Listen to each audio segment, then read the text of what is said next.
and they took away every evidence that would prove that Miriam actually killed her husband, and then they planted their own evidence in order to corroborate his story, which says that Miriam was the victim. Oh, but the police wasn't having any of this nonsense. They arrested everybody. The mother, the brother, Miriam, the house, everybody in the house was arrested for questioning.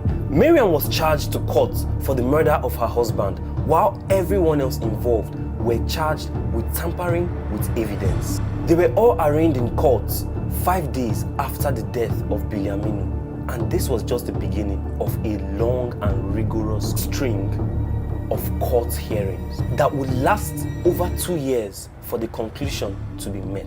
Within these 2 years, Miriam had given birth to the baby that was in her womb while she killed Bilyaminu, and the other people who were also arrested alongside her, her mom and her brother and house help, they were allowed to go home. They were released on bail. But the judge vehemently refused for Miriam to go home on bail.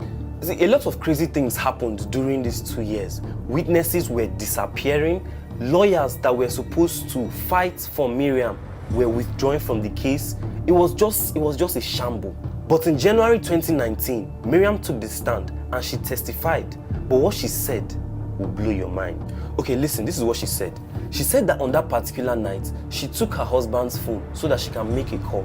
But when she opened the phone, she saw the naked pictures of another lady.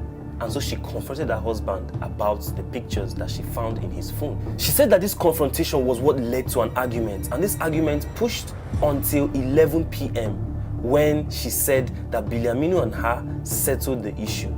And she was going downstairs to pick her charger when Bilyaminu attacked her, and in the process fell the shisha bottle down from the table, and while she was trying to save herself from him during the struggle, he fell on the shisha bottle. It doesn't make sense. It doesn't make sense. She even went ahead to say that she tried to save his life and she tried to cover his wound with the scarf and all of that.